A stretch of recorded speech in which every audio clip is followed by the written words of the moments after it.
ఓం శ్రీ గురుభ్యో నమ. ఓం శ్రీ మహాగణాధిపతే నమ. అందరికీ నమస్కారం. ఈ వీడియోలో తులారాశి వారి గోచార ఫలాలు పరాభవ నవ సంవత్సరంలో ఎలా ఉంటాయో తెలుసుకుందాం. ముందుగా అందరికీ ఉగాది శుభాకాంక్షలు. Lakkaraju Muralidhar Rao astro and remedies ఛానల్కు సబ్స్క్రైబ్ చేసుకోండి. ఓం శ్రీ గురుభ్యో నమ. ఓం శ్రీ మహాగణాధిపతే నమ. అందరికీ నమస్కారం.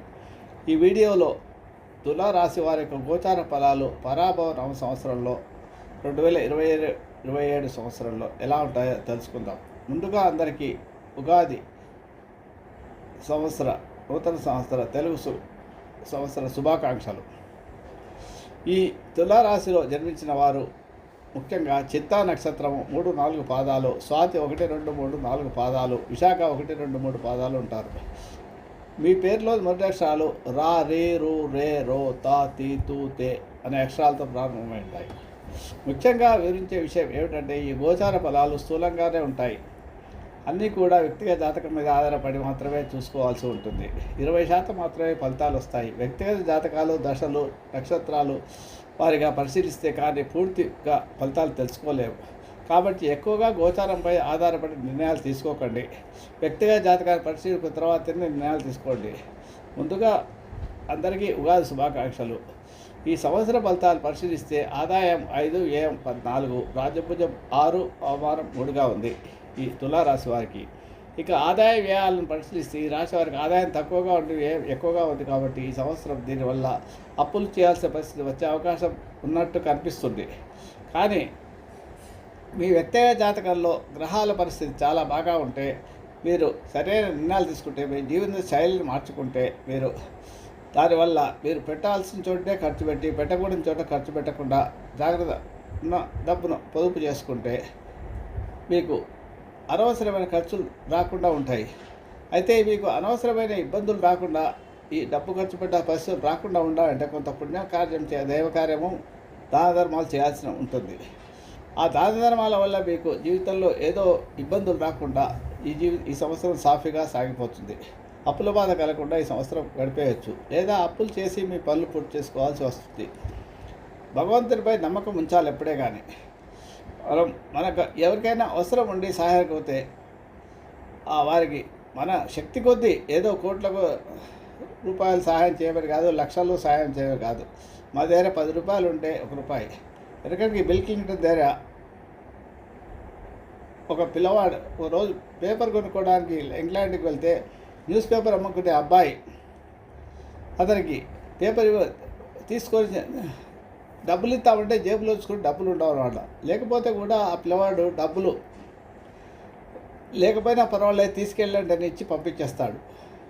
ఒక పేపర్ ఇచ్చేందు వల్ల నాకు వచ్చే నష్టం ఏమీ లేదు అని చెప్తాడు. తర్వాత కాలంలో ఒక 5-6 రోజుల తర్వాత బిల్ క్లింటన్ మళ్ళీ వెతుక్కుంటూ వస్తాడు ఆ అబ్బాయి కొరకు ఎక్కడున్నాడని. తర్వాత ఆ అబ్బాయిని గుర్తించి తెలుసుకొని, నువ్వు ఇచ్చావు కదా ఆ రోజు అంటే, ఏం నష్టమే ఉంది, నాకేం నష్టం జరగలేదు, ఒక పేపర్ ఇచ్చేంత మాత్రం నాకేమి ఆ రోజు భోజనం గడుతుంది కదా, ఏదో చేస్తున్నాను అని చెప్తాడు. అలాంటి అబ్బాయిని తీసుకొని అతను మంచి చదివించి చేసి ఒక సీఈఓగా అమెరికాలో చేసి మంచి ఉద్యోగంలో ఉంటాడు. అలాంటి సమయంలో అలాగా బుద్ధి చేసిన తర్వాత ఒకసారి బిల్ క్లింటన్ అమెరికాకు వెళ్ళినప్పుడు అతనికి తెలియకుండానే అతనికి ఒక ఫ్రీ కార్ అరేంజ్మెంట్ జరగడము, హోటల్లో అరేంజ్మెంట్ చేయడం, హోటల్ బిల్లు చాలా వరకు డిస్కౌంట్ ఇవ్వడం లాంటి పనులన్నీ జరుగుతాయన్నమాట. ఆ హోటల్ మేనేజ్మెంట్కి అతను సీఈఓగా ఉండి ఉంటాడు ఆ అబ్బాయి, ఎవరైతే ఈయన సహాయం చేశాడు. ఇతను ఎందుకని ఇదంతా జరిగింది అని అతను చివరిగా ఉంటే మళ్ళీ అతను తిరిగి తన ప్రయాణమై వెళ్ళే టైంలో అతను వచ్చి కలిసి, సార్ మీరు ఆ రోజు నాకు నేను ఇచ్చిన పేపర్ ఇచ్చిన అబ్బాయిని మీరు చేసే సాయం వల్ల ఇవాళ ఈ పొజిషన్లో ఉన్నాను నేను చెప్తాడు. అలాగా భగవంతుడు అనేవాడు ఎక్కడికో ఒక చోట మనం ఎవరికైనా మనం అవసరం ఉండే వాళ్ళకి సహాయం చేస్తే తప్పకుండా మనకు దేవుడు ఇంకో రకంగా సహాయం చేస్తాడు. ఇది గుర్తుపెట్టుకోవాలి ఇప్పుడే కానీ. కాబట్టి ఆదాయం తక్కువగా ఉంది, ఎక్కువగా ఉందని చెప్పి బాధపడాల్సిన అవసరం లేదు. పుణ్యకారాలు చేస్తే, దానాలు చేస్తే సరైన దానం చేయాలి, ఏదో అపాత్ర దానం కాకుండా. ఇక ఈ సంవత్సరం గురువు ఉగాది నుండి 1/6/2026 వరకు 9వ స్థానమైన మిథున రాశిలో భాగ్యస్థానం రజితమూర్తిగా సంచారం వల్ల గురుబలం ఉంది. 1 జూన్ వరకు తులారాశి గురుబలం ఉంది, శనిబలం ఉంది.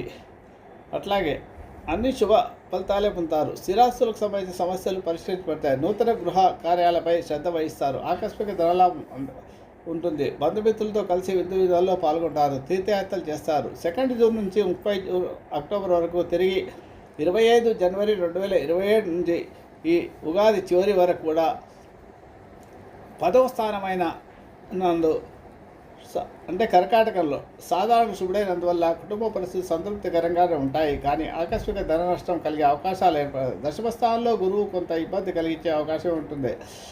ఆకస్మిక కర్మస్థానం కాబట్టి అది కర్మ చేయిస్తాడన్నమాట. అక్కడ ఆకస్మిక ధన నష్టం కలిగే అవకాశాలు, వ్యర్థ ప్రయాణాలు ఉంటాయి. బంధుమిత్రులతో కలహించుకోకుండా జాగ్రత్తగా ఉండడం మంచిది. వృత్తి ఉద్యోగాల్లో కూడా సహనం వహించక తప్పదు.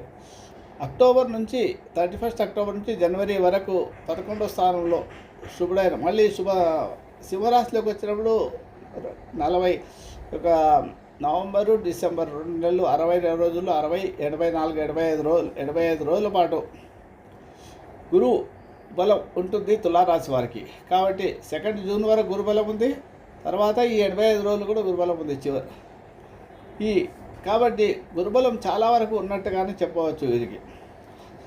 85 రోజులు అదొక మార్చి నుంచి ఏప్రిల్ మే 2 నెలలు 115 రోజులు సుమారు పైగా 3 నెలల వరకు గురుబలం ఉంది. కాబట్టి చాలా పనులు పూర్తి చేసుకోవచ్చు ఈ రాశి వాళ్ళు. కాబట్టి ఆ సమయంలో అన్ని కార్యాలు విజయం సాధిస్తారు. లాభంలో గురువున్నా అంటే ఏదైనా సాధించవచ్చు. పట్టిందల్లా బంగారమే అవుతుంది. అంతటా సౌఖ్యాన్ని పొందుతారు. శత్రుబాధలు ఉండవు. శుభవార్తలు వింటారు. గౌరవ మర్యాదలు ఉంటాయి. కీర్తి ప్రతిష్టలు ఉంటాయి. సొసైటీలో మంచి రాజకీయ నాయకులు అయితే ఎలక్షన్లో ఎవరితే మంచి గెలిచే అవకాశాలు ఉంటాయి. మంచి పేరు వాళ్ళకి ప్రజల్లో పలుకుబడి ఉంటుంది. అద్భుత శక్తి సామర్థ్యాలు కలిగి పొందుతారు. కుటుంబంలో అభివృద్ధి, మానసిక ప్రశాంతత, కుటుంబ సౌఖ్యము, కుటుంబంలో పిల్లలు చదువుకోవాలనుకున్నా, ఉద్యోగాలు చేయాలన్నా మంచి అవకాశాలు దొరికే అవకాశాలు ఉంటాయి. కాబట్టి సంతాన కారకుడు, ధనకారకుడు, కుటుంబకారకుడు, జ్ఞానకారకుడైన గురువు లాభస్థానంలో ఉండడం అనేది అది మిత్రక్షేత్రము. గురువుకు రవి స్థానము చాలా మంచి క్షేత్రం అన్నమాట. కాబట్టి అక్కడ ఉద్యోగుల్లో ప్రమోషన్లు, ఇంక్రిమెంట్లు, వ్యాపారస్తులకు లాభాలు చెప్పుతూ పోతే చాలా వరకు ఎంతైనా చెప్పవచ్చు. అలాగా అన్ని రకాలుగా తులారాశి వారు చాలా బాగుందని చెప్పవచ్చు. శని బలం కూడా ఉంది. శని కూడా అనుకూల స్థితిలో ఉన్నాడు 6వ స్థానంలో. శని భగవానుడు ఉగాది సంవత్సరం 6వ స్థానంలో సువర్ణమూర్తిగా శుభుడే. బంధుమిత్రులతో కలుస్తారు. నూతన గృహ నిర్మాణాలు చేస్తారు. రియల్ ఎస్టేట్ వాళ్ళకి చాలా బాగుంటుందని చెప్పవచ్చు. ఆకస్మిక ధనలాభం ఉంటుంది. రుణబాధలు పోతాయి. కుటుంబ సౌఖ్యం ఉంటుంది. శత్రుబాధలు ఉండవు. విద్యార్థులకు మంచి చదువు వస్తుంది.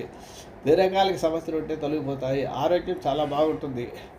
ఆత్మవిశ్వాసంతో ముందుకు పోతారు. వృత్తి ఉద్యోగాలు చేసేవారికి కృషి తగ్గ ఫలితాలు వస్తుంది. మంచి ప్రమోషన్లు, ఇంక్రిమెంట్లు లభించే అవకాశాలు ఉంటాయి. విద్యార్థులకు ఉన్నత విద్యకు అవకాశం కలుగుతుంది. విదేశీ వెళ్ళి చదువుకోవాలనుకుంటే కూడా మంచిది అవుతుంది. లేదా మంచి యూనివర్సిటీలో కాలేజ్ వస్తుంది. కాంపిటేటివ్ ఎగ్జామ్స్లలో ఏదైనా ఉండి ఎంట్రన్స్ల పరీక్షలు రాసి ఆ సమయంలో రాస్తే కనుక తప్పకుండా మీకు మంచి ర్యాంకులు వచ్చి మీకు కావాల్సిన సీట్లు దొరికే అవకాశాలు ఉంటాయి. రాజకీయ నాయకులకు కూడా అన్ని రకాలుగా బాగుందని చెప్పవచ్చు సంఘంలో. ఇక రాహు ఉగాది నుండి 5/12/2026 వరకు 5వ స్థానం సాధారణ శుభుడు కావడం వల్ల ఈ సమయంలో మాత్రం పిల్లల వల్ల కొంత ఇబ్బంది. అంటే వాళ్ళు ఏదో చదువుకోవాలనుకుంటారో, డబ్బులు ఖర్చు పెట్టి విదేశాలకు వెళ్ళాలనుకుంటారో అప్పుడు పెట్టలేని పరిస్థితి లాభంలోకి వచ్చాక చేస్తారు.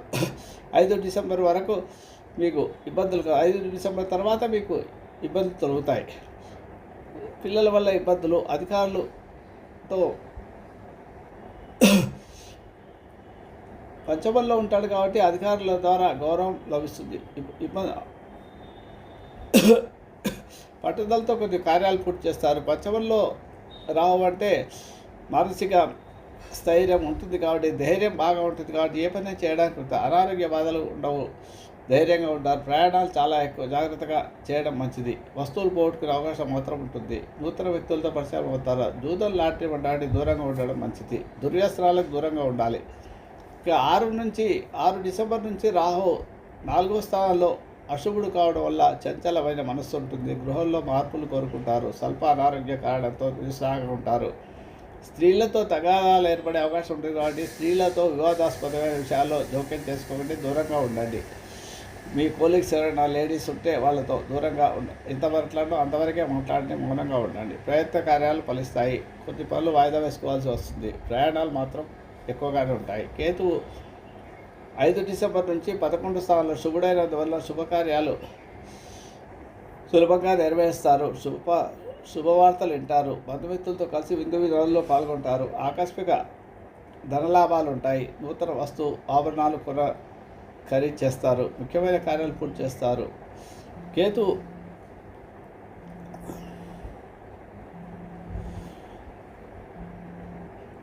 కాబట్టి కేతు 10వ స్థానంలో 6 డిసెంబర్ నుంచి సంవత్సరాంతం ఉగాది చివరి వరకు కూడా 10వ స్థానంలో సాధారణ శుభుడు కావడం పరిస్థితులు సంతృప్తికరంగానే ఉంటాయి. మానసిక ఆనందం పొందుతారు. వృత్తి ఉద్యోగాల్లో గుర్తింపు లభిస్తుంది. నిన్నటి వరకు వాయిదా పడ్డ పనులన్నీ కూడా కొన్ని పూర్తి చేసుకోగలుగుతారు. ముఖ్యమైన వ్యక్తుల్ని కలుస్తారు. దానివల్ల మీకు పనులు చాలా సులభంగా జరిగిపోతాయి. ఈ రాశి వారికి గురుబలం వల్ల దైవిక బలం హెచ్చుగా ఉంది. ధనము, కుటుంబము, సంపత్తు, పుత్రులకు సంతానానికి కారకుడైన గురువు 9, 10 స్థానాల్లో సంచారం ఏ పనిలోనే ఆత్మవిశ్వాసంతో ముందుకు పోతారు. రాహుకేతుల బలం వలన శని 6వ స్థానంలో ఉంటాం. విశేషించి యోగంగా ఉంటుంది. ముఖ్యంగా రాశులన్నింటిలో కూడా శని ఈ తులారాశికి చాలా బాగుంది ఈ సంవత్సరం. విశేషించి యోగం. శత్రువులు అంతరించి శత్రుబాధలు తొలగుతాయి. కోర్టు కేసులు ఏమన్నా చాలా కాలం పెండింగ్గా ఉంటే ఈ తులారాశి వాళ్ళకి కోర్టు కేసుల్లో విజయం సాధిస్తారు. చాలా పెండింగ్గా ఉండే గతంలో సాధించలేని పనులు ఈ సమయంలో సాధిస్తారు. ఏ వృత్తి వ్యాపారాల్లో ఉన్నవారైనా మంచి లాభాలతో గడిస్తారు. ఒడిదుడుకులు లేకుండా బయటపడతారు. రావాల్సిన సొమ్ములు వసూలు చేసుకుంటారు. గృహ సంబంధ రీత్యా లాభాలు, కొత్త ఇళ్ళు కొనుక్కోవడము, కొత్త ఫ్లాట్స్ కొనుక్కోవడము, కొత్త భూములు కొనుక్కోవడము, ఇండ్ల స్థలాలు కొనడము, అపరిందల వంటి వాటి నుంచి అటు అంతరించి క్షేమం కలుగుతుంది. సాంఘిక అభివృద్ధి, సంఘంలో గౌరవ ప్రశ్నలు, మనోవాంఛ తీరుతుంది. స్వశక్తి సంవత్సరాలకు ఆత్మవిశ్వాసం బాగా ఉంటుంది. పైకి వస్తారు. కొన్ని సందర్భాల్లో ఆదాయానికి వచ్చే ఖర్చులు కూడా చేస్తారు. శత్రుత్వం వచ్చినా అణిచివేస్తారు. నూతన ప్లాన్లు పోగొట్ల సంఘంలో గౌరవాలు సిద్ధిస్తుంది. పుణ్యక్షేత్ర దర్శనం, తీర్థయాత్రలు చేస్తారు. ముఖ్యంగా గృహంలో వివాహ శుభకార్యాలు, సంతానం కలగడానికి, వివాహం కొరకు ప్రయత్నించే స్త్రీలకు, వివాహ ప్రయత్న కన్యలకు కళ్యాణ ప్రాప్తి, పెళ్లి కాని యువకులకు కూడా కళ్యాణ ప్రాప్తి, పెళ్లి కొరకు ప్రయత్నించే వారికి, సంతాన కొరకు ప్రయత్నించే యువతపత్తులకు సంతాన ప్రాప్తి. ఇలా చెప్పుపోతే ఏదైనా అన్ని రకాలుగా 100% బాగుందని చెప్పొచ్చు. ఆర్థికంగా ఒడిదుడుకులు తొలగుతాయి. ఏదో ఇంకా చేతికి డబ్బు అంతుంది. దైవదర్శనాలు చేసుకుంటారు. ఉద్యోగస్తులకు చాలా బాగుందని చెప్పొచ్చు ఈ సంవత్సరం. ప్రమోషన్తో కొన్ని బదిలీలు, మంచి ఇంక్రిమెంట్లు, గృహ నిర్మాణ, కొత్త గృహాలు కొనుక్కుంటారు. ప్రభుత్వ ఉద్యోగులకు కూడా మంచి ఇంక్రిమెంట్లు, వాళ్ళకి కావాల్సిన ప్లేస్తాండ్రు. నిరుద్యోగులు చాలా కాలం నుంచి ఉద్యోగులు ప్రయత్నించి ఈ సంవత్సరం ఉద్యోగం సెటిల్మెంట్ వస్తుంది వాళ్ళకి తప్పకుండా. టెంపరీ వాళ్ళకి పర్మనెంట్ అవుతుంది. అలాగా విదేశీ ప్రయాణాల గురించి ఎవరైతే ప్రయత్నిస్తారో వారికి విదేశీ ప్రయాణం జరిగే అవకాశాలు, విదేశాల్లో ఉద్యోగాలు లేదా విదేశాల్లో చదువుకోవడానికి అవకాశాలు లభించేస్తుంది ఈ సంవత్సరం. రాజకీయ నాయకులకు మహోన్నతంగా కాలం. ప్రజల్లో మంచి కీర్తి ప్రతిష్టలు, పార్టీలో హైకమాండ్లో మంచి పేరు. శత్రువులు మీ తెలివితేటలతో ఎత్తులతో ఎత్తులు వేసి వాళ్ళను లోపరుచుకుంటారు. ధనం మాత్రం విపరీతంగా ఖర్చు పెడతారు. ఈ సంవత్సరం గురుబలం వల్ల మంచి యోగదాయకం. అన్ని రకాల కళాకారులకు, ఈ చిత్ర పరిశ్రమలో, సాంకేతిక నిపుణులకు విజయాలు లభించిన నూతన అవకాశాలు ఎక్కువగా. ఏ రంగంలో వారికైనా కూడా ఈ సంవత్సరం తులారాశి వారికి చాలా బాగుందని చెప్పవచ్చు. స్థిరాస్తుల అభివృద్ధి, ప్రైవేటు ప్రభుత్వ సంస్థల్లో నుంచి వారి నుంచి అవార్డులు పొందుతారు. నూతన వస్తువులు, వాహనాలు కొంటారు. అన్ని రకాల వ్యాపారస్తులకు లాభదాయకంగా ఉంటుంది. ఆశించే వేరే లాభాలు. నూతన వ్యాపారం ప్రారంభం చేస్తారు. హోల్సేల్ మరియు రిటైల్ వ్యాపారస్తులకు కూడా అనుకూలమే. భాగస్వామ్య వ్యాపారస్తులకు స్వామితో సఖ్యత, భాగస్వాములతో సఖ్యత. పార్ట్నర్షిప్ వ్యాపారాలు బాగుంటాయి. మంచి లాభాలు. రియల్ ఎస్టేట్ వ్యాపారులకు అనుకూలమే. కాంట్రాక్ట్ పనులు చేయ వాళ్ళకు కూడా లాభమే. నూతన కాంట్రాక్ట్ లభించి బిల్లులు సకాలంలో వస్తాయి. బంగారు వంటి వ్యాపారస్తులకు పర్వాలేదనిపిస్తుంది. సరుకులు నిల్వ చేయి వాళ్లకు అధిక లాభాలు ఉంటాయి. బిల్డింగ్ నిర్మాణం చేయవారికి అనుకూలమే. షేర్ మార్కెట్లో ఉన్న వారికి విశేష లాభాలు ఉంటాయి. పిల్లలకు చాలా మంచి కాలం వచ్చచ్చు. విద్యార్థులకు గురుబలం వల్ల జ్ఞాపకశక్తి బాగుంటుంది. చదువులపై శ్రద్ధ, ఇతర వ్యాపకం లేకుండా మంచి మార్కులతో ఉత్తీర్ణులు అవుతారు. విదేశీ చదువులు ఫలిస్తాయి. చదువులకు ప్రయత్నాలు ఫలిస్తాయి. ఇంజనీరింగ్ ముఖ్యంగా ఎంట్రన్స్ ఎగ్జామ్లో మంచి ర్యాంకులు సంపాదించి వారికి కావాల్సిన సీట్లు పొందగలుగుతారు. క్రీడాకారులకు కూడా చాలా బాగుందని చెప్పవచ్చు. వాళ్ళు పాల్గొనే క్రీడల్లో విజయం సాధిస్తారు. వాళ్ళకు మంచి అవార్డ్స్ కూడా పథకాలు వచ్చే అవకాశాలు ఉంటాయి. వ్యవసాయదారులకు మంచిగా పంటలు పడతాయి. 2 పంటలు అంటే వాళ్ళకి బాగుంటుంది. ఒడిదుడుకు లేకుండా అన్ని పనులు వాళ్ళ కుటుంబాల్లో అన్ని శుభకార్యాలు చేసుకుంటారు. రుణాలు తెరుచుకుంటారు. అప్పులు చేపలు చెరువుల వారికి విశేష లాభాలు, కోళ్ల ఫారం వారికి విశేషంగా లాభిస్తుంది. ఈ సంవత్సరం స్త్రీలకు చాలా బాగుందని చెప్పొచ్చు. ఎంతటి వారైనా మీ మాట వేరే. కుటుంబంలో మీ విలువ పెరుగుతుంది. విలువైన ఆభరణాలు వస్తువులు కొంటారు. మీ పేరుతో స్థిరాస్తులు కొనే అవకాశాలు ఎక్కువగా ఉన్నాయి. గృహంలో సంతోషము, సంతానం, వివాహ కార్యక్రమాల్లో పాల్గొనడం, శుభకార్యాలు పాల్గొనడం, భార్యాభర్తల మధ్య మంచి అవగాహన ఉంటుంది. ఉద్యోగం చేసే స్త్రీలకు అధికారుల మన్నన, ప్రమోషన్లు, కోరుకున్న చోటుకు బదిలీలు. గర్భిణీ స్త్రీలకు ఫ్రీ డెలివరీ అయ్యే అవకాశాలు ఎక్కువగా ఉంది. వివాహం కాని స్త్రీలకు ఈ సంవత్సరం తప్పక వివాహం జరుగుతుంది. గతంలో విడిపోయిన వారు ఈ సంవత్సరం కలిసే అవకాశాలు కూడా ఉంది. జీవితం సుఖంగా ఆనందంగా గడిచిపోతుంది. ఈ రకంగా తులారాశి చెప్తూ పోతే ఇంకెంతైనా చెప్పవచ్చు. మొత్తం మీద ఈ రాశి వారికి యోగదాయకంగా ఉంటుంది. మీ తెలివితేటలు మిమ్మల్ని రక్షిస్తుంది. మీ ముక్కు వర్చస్సు చూడగానే ఇతరులు గౌరవము, మంచి అభిప్రాయం కలుగుతుంది. అన్ని విధాలుగా బాగుంటుంది. దైవబలం మీకు తోడుంది. ఈ సంవత్సరం దైవబలంతో పాటు దానధర్మాలు కూడా చేస్తే మీకు ఇంకా మంచి ఫలితాలు ఉంటాయి. చేయవలసిన సంతులు మీ పరిస్థితులకు అన్ని రంగంలోకి బాగుంటుంది. మీపై ఈర్ష, అసూయ, ద్వేషం పెరుగుతుంది. సంఘంలో ఈర్ష ఎక్కువ ఉంటుంది. మీపై నరఘోష అధికంగా కావున మంగళ శనివారాలు లోపల సుబ్రహ్మణ్య స్వామి ఆరాధించడము, లక్ష్మీనరసింహ స్వామిని ఆరాధించడము, కొబ్బరినంతో దీపారాధన గణపతికి చేయడం వల్ల, శివాలయంలో రుద్రాభిషేకం నెలకు ఒకసారి చేసుకోండి. దానివల్ల కొంత మీకు మానసిక ప్రశాంతత ఏర్పడుతుంది. మృత్యుంజయ మాత్రం దైవం చేసుకుంటే డబ్బు విషయంలో ఏవైనా చిన్న ఇబ్బందులు ఉన్నా కూడా తొలగిపోతాయి. గణపతి ఓం గం ఐం గణపతి అనే మంత్రాన్ని ప్రతిరోజు చదువుకుంటే, బుధవారం గణపతికి గరికతో ఆరాధన చేసుకుంటే మంచిస్తాను. ఎక్కువగా పెళ్ళిళ్ళు కావాల్సిన వాళ్ళు పెళ్ళిళ్ళు అవుతాయి. కానీ మీరు కొన్ని ఇబ్బందులు ఉండే కాలాల్లో గణపతి ఆరాధన, సంకష్ట గణపతి వ్రతాన్ని ఆచరించడము, లేదా బుధవారం రోజు గరికతో ఆరాధించడము, బుధవారం గణపతి ఆలయాన్ని దర్శించడం వలన, మంగళవారం సుబ్రహ్మణ్య స్వామి ఆలయాన్ని దర్శించడము చేయడం వల్ల మీకు మంచి ఫలితాలు లభిస్తాయి. శుభవస్తు. మీకు నా వీడియో కనుక నచ్చితే లైక్ చేయండి, షేర్ చేయండి. ఈ వీడియో కింద ఉన్న బెల్ ఐకాన్ను క్లిక్ చేయడం ద్వారా నా ఛానల్ను సబ్స్క్రైబ్ చేసుకోండి. దీనివల్ల మీకు నా వీడియోలు అందుబాటులో ఉంటాయి. Thank you.